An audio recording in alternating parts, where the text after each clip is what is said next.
और ये देखिए, ये बहुत ही टेस्टी बना है। इसकी ग्रेवी देखिए, बहुत ही थिक है और बिना किसी मेहनत के बहुत आसानी से ये टेस्टी एग करी आप बना सकते हैं। इसमें जो मैंने मटर ऐड किया है, ये बहुत ही टेस्टी लगता है।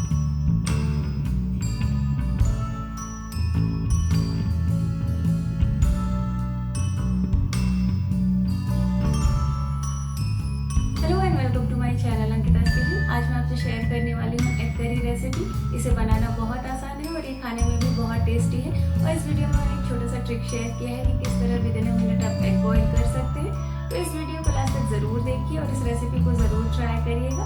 और वीडियो पसंद आता है तो please hit the like button और मेरे चैनल को सब्सक्राइब करके बेल आइकन को प्रेस कर दीजिए।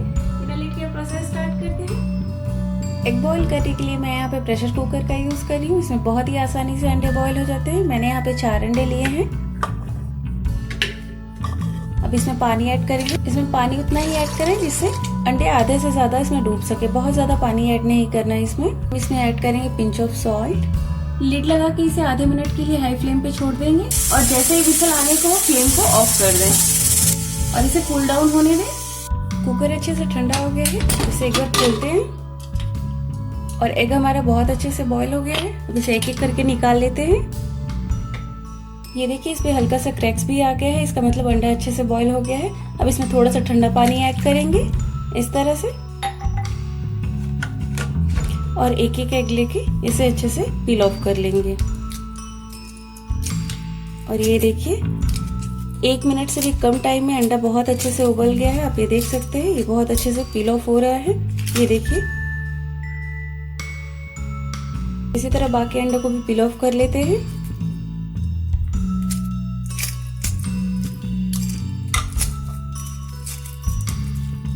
ये अच्छे से पील ऑफ हो गया है। अब इसे हल्का सा प्रिक कर लेते हैं चारों तरफ से। आप चाहे तो इसे नाइफ से भी कर सकते हैं। मैं यहाँ पे फोक का यूज़ कर रही हूँ। और इस प्रोसेस से आप कभी भी एग बॉईल कर सकते हैं बहुत ही कम टाइम में। तो आप इसे एक बार ज़रूर ट्राई करिएगा। यहाँ पे मैंने एक स्मॉल साइज का प्याज लिया है। अदरक, लहसुन, धनिया पत्ता और हरी मिर्च ली है। इसका हम पेस्ट बनाएंगे। मिर्च की क्वांटिटी को आप अपने टेस्ट के हिसाब से कम ज़्यादा कर सकते हैं। पेस्ट रेडी है। एक पैन गरम करेंगे, इसमें डालेंगे ऑयल। मैंने यहाँ पे 3 टेबल स्पून ऑयल ऐड किया है। मैं यहाँ पे मस्टर्ड ऑयल यूज़ कर रही हूँ। आप चाहे तो कोई भी कुकिंग ऑयल यूज़ कर सकते हैं। अब इसमें ऐड करेंगे pinch of salt, pinch of red chilli powder और पिंच ऑफ टर्मरिक पाउडर। मिला दें इसे अच्छे से। तेल को पहले हाई फ्लेम पे गरम करें, उसके बाद फ्लेम को लो कर दें और अंडा डाल दें। इसमें जो मैंने नमक ऐड किया, इससे अंडा फटेगा नहीं और लाल मिर्च और हल्दी पाउडर से इसका कलर बहुत अच्छा आएगा। फ्लेम को लो करके 1 मिनट के लिए इसे कवर कर देंगे। 1 मिनट हो गया, एक बार इसे पलटते हैं और इसे सावधानी से फ्राई करें। इस तरह से पलट दीजिए और इसे दूसरी साइड से भी अच्छे से फ्राई कर लीजिए। फिर से एक बार इसे पलटते हैं। आप चाहे तो इसे डीप फ्राई भी कर सकते हैं। मैं इसे डीप फ्राई पसंद नहीं करती। ये देखिए, अंडे अच्छे से फ्राई हो गए हैं। अब इसे निकाल लेते हैं। ये देखिए, इसका कलर कितना अच्छा आया है। खड़े मसाले में मैंने लिया है 2 सूखी लाल मिर्च, 2 तेजपत्ता, 2 छोटी इलायची, 2 लौंग और 1 टुकड़ा दालचीनी का। तो मैंने एक मीडियम साइज प्याज को इस तरह से बारीक कट कर लिया है। सेम कढ़ाई पैन में मैं थोड़ा सा तेल और ऐड कर रही हूँ, लगभग 1 टेबल स्पून। अब इसमें ऐड करेंगे पिंच ऑफ हींग, 1/4 टीस्पून जीरा, ये खड़े मसाले। एक बार अच्छे से मिक्स कर दें। अब इसमें ऐड करेंगे बारीक कटा हुआ प्याज और इसे भी कलर चेंज होने तक अच्छे से फ्राई कर लेंगे। फ्लेम को मैंने मीडियम रखा है। ये देखिए, प्याज का कलर चेंज हो गया है। अब मैं इसमें ऐड कर रही हूँ फ्रोजन मटर। अगर आपके पास फ्रोजन मटर है तो आप ऐड करें या फिर स्किप कर सकते हैं। इसे भी अच्छे से मिक्स कर दें और इसे 1 मिनट के लिए लो फ्लेम पे कवर कर देंगे। 1 मिनट हो गया, चेक करते हैं। अब इसमें ऐड करेंगे 1/4 टीस्पून हल्दी powder, 1/2 teaspoon red chilli powder और 2 टेबल स्पून धनिया पाउडर। सारी चीज़ों को अच्छे से मिक्स कर देते हैं। इसमें ये पिसे हुए मसाले ऐड करेंगे, ये अच्छे से मिक्स कर देंगे। अब लो फ्लेम पे इसे 1 मिनट के लिए कवर कर देंगे। 1 मिनट हो गया, चेक करते हैं इसे अच्छे से फिर से एक बार मिक्स कर दें। मैंने इसमें मटर ऐड किया है, इससे इसका टेस्ट बहुत अच्छा आता है। अगर आपके पास फूल गोभी यानी कॉलीफ्लावर है तो आप उसे भी बारीक काट के प्याज और मटर के साथ भून लें। इसकी ग्रेवी बहुत ही टेस्टी लगती है। आप एक बार इसे ज़रूर ट्राई करिएगा। फिर से इसे 2 मिनट के लिए मीडियम फ्लेम पे कवर करेंगे। 2 मिनट हो गया, इसे एक बार चेक करते हैं। यहाँ पे मैंने 2 मीडियम साइज के टमाटर को बारीक कट कर लिया, इसे भी ऐड कर देते हैं। इसी के साथ ऐड करेंगे सॉल्ट एज पर टेस्ट और इसे मिक्स नहीं करेंगे, इसे लो फ्लेम पे कवर कर देंगे 1 मिनट के लिए। 1 मिनट हो गया, चेक करते हैं और इसे अच्छे से मिक्स कर दें इस तरह से।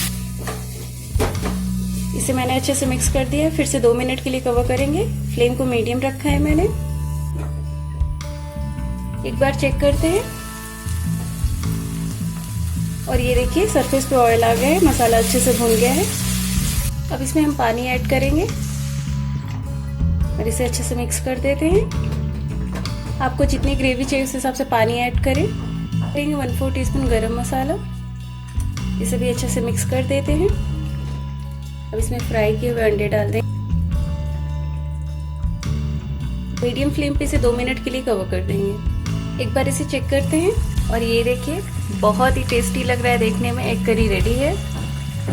फ्लेम ऑफ कर देते हैं। अब इसमें मैं ऐड कर रही हूँ थोड़ा सा बटर और फिर से इसे 2 मिनट के लिए कवर कर देते हैं ताकि बटर अच्छे से मेल्ट हो जाए और उसका टेस्ट आ जाए। उसके बाद इसे सर्व करेंगे। और ये देखिए ये बहुत ही टेस्टी बना है। इसकी ग्रेवी देखिए बहुत ही थिक है और बिना किसी मेहनत के बहुत आसानी से ये टेस्टी एग करी आप बना सकते हैं। इसमें जो मैंने मटर ऐड किया है ये बहुत ही टेस्टी लगता है। एक्चुअली ये विंटर सीजन की रेसिपी है। आप इसमें फूल गोभी और मटर ऐड करके विंटर सीजन में बनाइएगा, ये आपको जरूर पसंद आएगा। इस तरह से इसे थोड़ा सा और ग्रेवी डाल देते हैं और ये देखिए देखने में बहुत ही टेम्पटिंग लग रहा है। आप इसे एक बार जरूर ट्राई करिए। इसमें यहाँ पे थोड़ा सा धनिया पत्ता से गार्निश कर देती हूँ और थोड़ा सा बटर रख देती हूँ। तो आप इस रेसिपी को एक बार ज़रूर ट्राई करिए और अपना फीडबैक देना ना भूलिए कि आपको मेरी ये रेसिपी कैसी लगी। और मेरे चैनल को सब्सक्राइब करके बेल आइकन को प्रेस कर दीजिए ताकि न्यू वीडियोस की नोटिफिकेशन मिलती रहेगी। Stay fit, stay healthy. Thanks for watching my videos.